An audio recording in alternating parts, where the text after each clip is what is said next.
नमो बुद्धाय जय भीम. मला यूट्यूब चॅनलवर तुमचं मनापासून स्वागत आहे. तर कशा आहात तुम्ही सर्वजण? आशा आहे की तुम्ही सर्वजण ठीक असाल, मजेत असाल, स्वस्त आणि एकदम मस्त असाल. तर दिवाळी जवळ आली. सर्वांना दिवाळीच्या हार्दिक शुभेच्छा. तर दिवाळीच्या आधी आमचं सोयाबीन असं आलं होतं. जास्त झालं नाही म्हणून थोडंसं मन नाराज आहे. म्हणजे जेवढं व्हायला पाहिजे होतं तर तेवढंही नाही झालं. कारण मधातच पाणी आल्या कारणानं एक साईडचं जे म्हणजे वावर होतं त्याच्यात पाणी जास्त साचल्याच्यानं कमी झालं.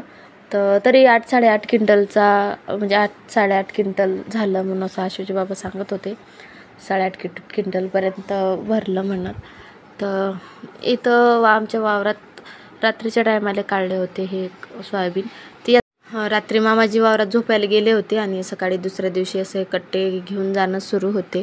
आणि त्याच दिवशी आमच्या वावरात होतं सीतादेवी, म्हणजे आमच्या जे वावरात कापूस पेरला होता ना, तर त्या कापूस आज पहिल्यांदा यसनं सुरू करणार होते. त्याच्यानं थोडीशी जी पूजा करायची असते कापसाची, तर तेच पूजा करायसाठी आम्ही वावरात आलो होतो. तर आशूच्या बाबाचं कट्टे भरून देणं सुरू होतं.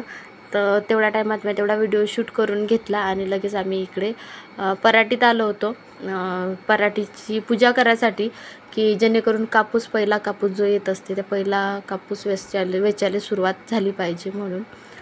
तर इथं कापूस वेचायला सुरुवात करायची होती. त्याच्या आधी मग पूजा करायला बसलो आम्ही.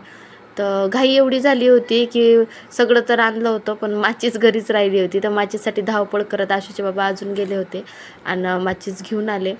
तर अशा प्रकारची पूजा मांडली जाते. 5-7 पानं असतात. 7 पानावर 7 म्हणजे ते जे असते जे परंपरा आहे पहिल्यापासून, तर तेच परंपरा करत असं एक पूजा मांडली होती.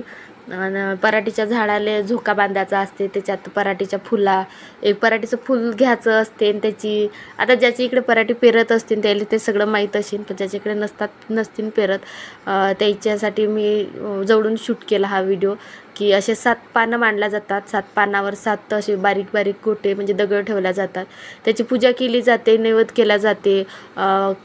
कापसाचे 2 असे कपडे घेतल्या जातात, त्याच्यात कापूस ठेवला जाते, म्हणजे जेणेकरून गठोळं बांधून त्याचं घरी एक गठोळं आणायला बरं पडते.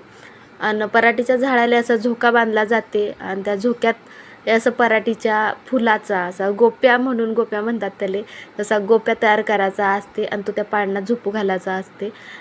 तर अशा प्रकारची पूजा असते. काही हळद कुकू अजून काही पूजा करून नारळ वगैरे फोडून घ्यायचं असते. आणि दही भात मेन असते. त्या दिवशी दही भात केला जाते. दही भात वावरात आणला जाते.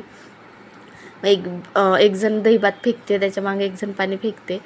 तर असं केल्या जाते. असं केल्यानं आता ती जुनी परंपरा आहे. जुनी परंपरा जे करत आले आपले जुने लोक, तेच परंपरा आपल्याला समोर न्यायची असते. म्हणून तेवढी सीतादेवीचा कार्यक्रम इथं करायसाठी म्हणून मी वावरात आली होती. आता पराठी एक साईड चांगली फुटली, म्हणजे फुटली सगळ्याच याला कापूस चांगला आला, पण थोडीशी इकडल्या साईडच्या पराठीनं थोडासा मार खाल्ला. तर आशूचे बाबा तेवढा पुरता मला व्हिडिओ शूट करायसाठी उभे राहिले होते. तर मला होती इच्छा कापूस याच्याची, पूर्ण कापूस याच्याची, कारण मला सगळे कामं येतात वावरातले, जेवढे असतील तेवढे सगळे कामं येतात. तर कापूसही मी असतो म्हणलं होतं, पण मी 7व्या महिन्यामध्ये चालू आहे, 7 महिन्याची प्रेग्नेंट आहे आणि अजून ते कापसाचा भार जास्त होते. आणि ते वेगळीच गोष्ट होऊन जाईल मग, म्हणून 5व्या महिन्यात 7व्या महिन्यात कापूस यायच्याला तू येऊ नको म्हणत, बस तेवढी सीतादेवी करून दे आणि तू घरी जाय. सासूबाई आणि ननदबाई होत्या वावरात कापूस याच्यासाठी. तर सासूबाई मला बोलल्या त्या टायमाला की तू येचू नको, तू घरी जाय, अजून तुला 7वा महिना सुरू आहे, अजून काही पोटपीठ दुखत बशीन तू ये, म्हणून तू येचू नको. तरी तेवढ्यापुरतं मी 2-4 तास येसले, 2-4 तास येसले तेवढ्यापुरते आणि नंतर मी घरी निघून आली होती.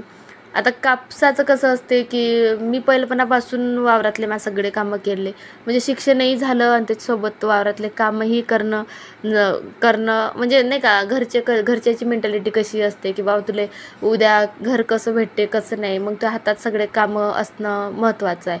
म्हणजे तुला घरचंही सगळं आलं पाहिजे आणि बाहेरचंही सगळं आलं पाहिजे. म्हणून थोडा वेळ मी कापूस तिथं बसली होती. नंतर आशूचे बाबा मला घरी घेऊन आले आणि लगेच मार्केटला निघून गेले, कारण कट्टे मार्केटला गेले होते, पोचले होते, म्हणून मला ते घरी सोडून दिलं आणि ते मार्केटला गेले. तर मार्केटला गेल्यावर ताईला मी म्हटलं होतं की बा मार्केटमध्ये कसं मार्केटचं लोकेशन कसं असते काय असते, तर मला एक वेळा व्हिडिओ काढून पाठवा.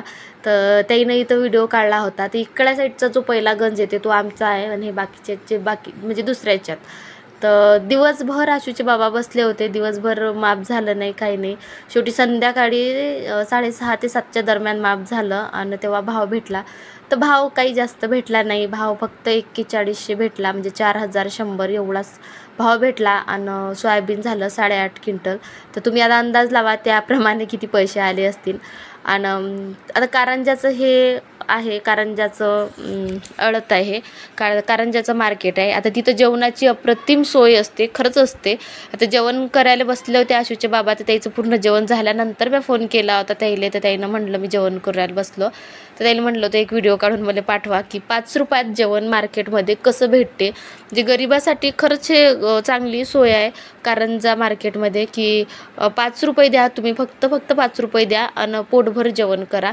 पहिले 2 चपात्या देतात, भात देतात, भाजी देतात आणि तुम्हाला लागली तर अजून जा, अजून घेऊन या. फक्त 5 रुपये, त्याच्यावर 1 रुपयाही घेत नाही. तर सोय एकदम चांगली आहे. जेवणाची एकदम सोय चांगली आहे, चांगलं स्वच्छतेनं आहे. तर आशूचे बाबा नेहमी जातात तर इथंच जेवण करतात आणि माझे सासरेही जातात तर इथंच जेवण करतात. तर मामाजी पहिले जेवण करून गेले होते, आशूचे बाबा ते जेवण करायला थांबले होते. तर हा आजचा व्हिडिओ कसा वाटला कमेंट करून नक्की सांगा.